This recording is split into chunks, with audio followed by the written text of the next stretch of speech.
jërë ngeen jëf yéen suñuy abonné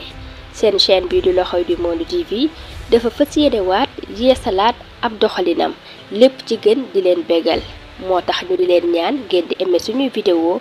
di ko commentaire waaye di ko partager ak seeni soppe ci commentaire yi nag lépp lu ngeen bëgg ñu yokk ko mbaa ñu wàññi mbaa ñu di ko defaraat ci suñu ay contenu ñu ngi leen di ñaan ngeen ñu ko bindal ndax ñun yéen lañu fi nekkal ngir di jaamu seeni soxla. dama bëgg ñu àndandoo ñu déglu Serigne Saliou Gueye ci analyse bu am solo bi nga xam ni def na ko ci président Ousmane Sonko ci tukki yi nga xam ne moo ngi ko doon tukki sous région yi ak dem ko tey Chine fi nga xamante ni foofu la jëlee Sénégal ak fi mu ko yóbbu ak fi mu yóbbu tey Afrique ak liggéey bi nga xamante ni bu am solo bi nga xam ni président Diomaye ak président Ousmane Sonko ñoo ngi koy def mu am solo lool. tey képp ku soxorul war cee teg bët wax ko tey ñi nga xamante ni ñooy taxaw di diaboliser ak di wax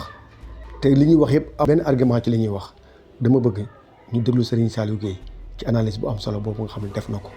ci ñi nga xamante ni ñooy critiquer nguur gi te li ñuy wax teguñu ko ci benn argument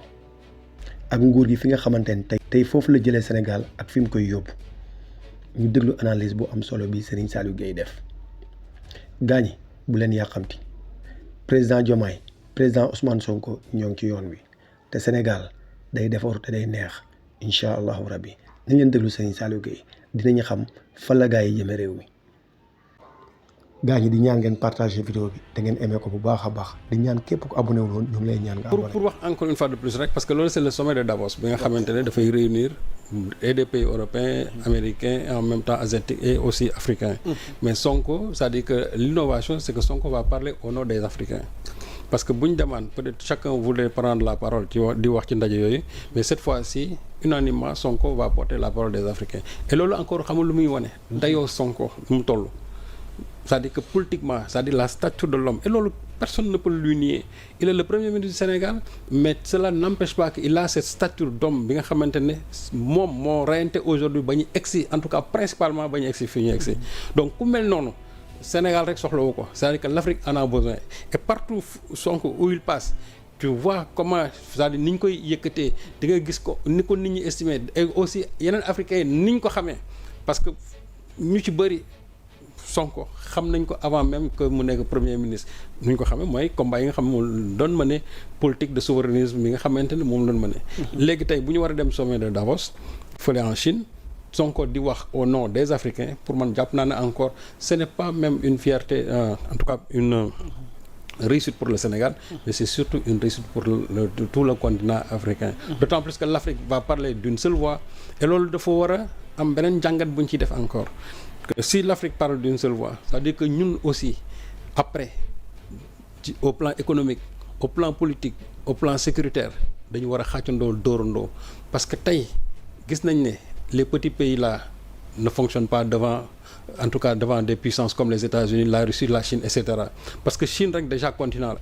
États-Unis rek presque continent la Russie rek presque continent la donc nous on a besoin des grands ensembles yi nga xam moom la ñu doon théoriser avec les pères fondateurs de l'OUA il nous faut aujourd'hui ces grands ensembles là faire de sorte que nos petits pays là ñu jël leen teg leen de côté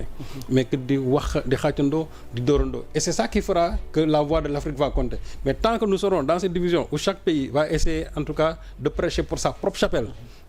duñ ci génn jamais gis nga aujourd'hui ce qui est en train d'arriver avec Israël et l'Iran de loolu dinañ ci dellusiwaat mais soo gisee ne tey c'est une affaire de grande puissance au moment où les grandes puissances sont en train en tout cas de réfléchir sur comment arrêter cette guerre là mais l'Afrique aujourd'hui la voix de l'Afrique on n'entend pas déggu benn yoon Afrique où on a dit les dirigeants africains yéen lu ngeen xalaat ci guerre bi on dit que les Européens lan mooy seen position États-Unis lan mooy seen position Chine lan mooy seen position Russie lan mooy seen position mais amul benn dirigeant africain boo xam ne ni laaj na la en tout cas au niveau international lan mooy sa position par rapport à cette guerre là pour dire comment l'Afrique est laissée en rade mais loolu lu ko indi aussi mooy c'est que ñun nous sommes profondément divisés au point que nous sommes complètement affaiblis léegi nag tey suñu yàlla defee ba nga xamante ne waxuma ne peut-être on va former un seul pays mais faire de sorte que mu am ay mécanismes yoo xam ne ni africains yi sur beaucoup de choses dinañ ci mën a demandoo ensemble su boobaa la voix de l'Afrique va compter parce que man jàpp naa ne l'avenir en tout cas du monde. C'est l'Afrique et africains yi aussi il faut ñoom ñu xam loolu. donc li nga xamante ne Sonko moom la nar a def Chine pour man jàpp naa ne c'est un premier pas vers ces grands ensembles là Sonko qui parlera au nom de l'Afrique et je crois que bu ñu ci jógee loolu ça doit aussi se traduire encore dans d'autres domaines qui feront que de sorte que beneen yoon ci lu bëri lu ñuy demee ne africains yi seen benn baat la ñuy am. benn baat lañu en tout cas moom. macha allah Maïmouna Ndour Faye toog na ci télévision ne ko waa Pape Malick Ndour yi ngay wax nii mu naan non dama bëgg ay débat mu ne ko waa d'accord mais Babou Amadou Ba est prêt à partager le même plateau que yow sur les questions économiques sama jarbaat aussi moom delloo avance man c'est quelqu'un boo xam ne nii je l'aime bien xamul tax parce que moom loolu ci mën wax aussi toujours sax il parle économie qu'il maîtrise qu'il ne maîtrise pas au moins il n'est pas dans les débats futiles ñi nga xam ne chaque fois ñi ngi ci ay Sonko lii la sol Sonko mi ngi ci jet yi et cetera moom du dugg ci débat yooyu au moins il parle économie même s'il en parle souvent très mal aussi il parle économie mais mon ami aussi Babou Amadou Ba nee na ko mais kañ teg ko ci taabal ji et nous allons discuter sur les problèmes économiques bon nee na moom daal xawma ay ñoom Cheikh Diba non Cheikh sori na Cheikh lui c'est le ministre des finances mais Babou lui il maîtrise les questions c'est-à-dire que aussi nañu wax dëgg c'est quelqu'un qui maîtrise la finance publique de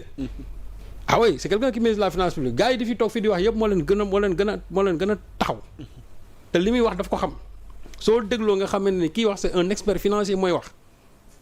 donc lui il n'est pas né de la dernière pluie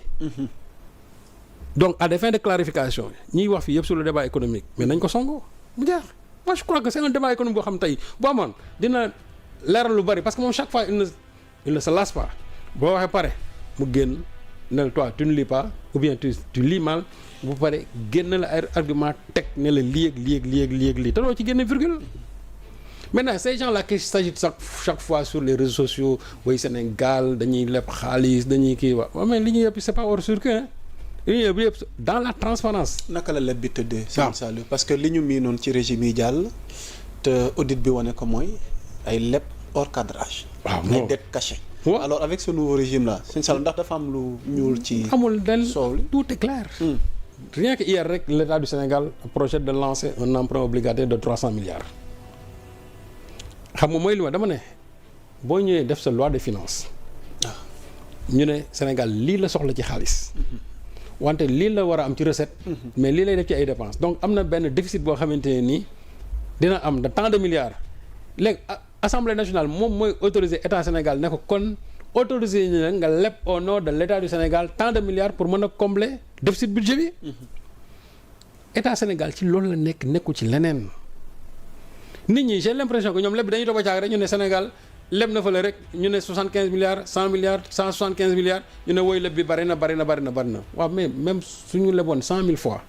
l'essentiel nañ xool ndax loolu c'est en conformité avec les recommandations yi am ci budget bi wala déet c'est tout autorisation yi am ci budget bi wala déet su fekkee ne c'est des prêts hors circuit mais su boobaa ñoom ils ont toute la latitude pour dénoncer ko moi j'aurais bien aimé aujourd'hui entendre un député de l'opposition dire ça ñoom ñi nga xamee ne ñoom ñooy voté budget bi donc ñi koy wax nii c'est des politiciens rek ñeneen ñi koy wax aussi c'est des gens qui ne maîtrisent absolument rien sur la finance dañuy toog di wax seeni wax kese mais ce pays là est actuellement sur de bons rails gis nga dëkk yaa Moussa suñ ko tegee ci dans la transparence teg ko ci redevabilité boobu nga xamante ne moom la comment dirais-je Birahim Seck doon wax je crois que leneen lu ñu ci teg c'est un plus or pays bi day en tout cas ñi nga xamante ne ñoom ñoo yoreel réew mi ñu ngi koy jëflanteeg waa pôle judiciaire financier li nga xamante ne aussi ñu ngi ko war a doxal sur la vision Sénégal 2050 les premiers pas sont en train quand même d'être en tout cas d'être exécutés léegi nag nit ñi lan lañ bëgg quand les gens me parlent de crise waaw mais crise boobu ñu koy wax non parce que je vois Mamadou Ibra Kane qui veut la lumière sur les dettes précédemment contractées mi ngi interpeller le ministre Cheikh Diba non xam nga moom c'est-à-dire lu mu ci bëgg non c'est-à-dire lumière sur quoi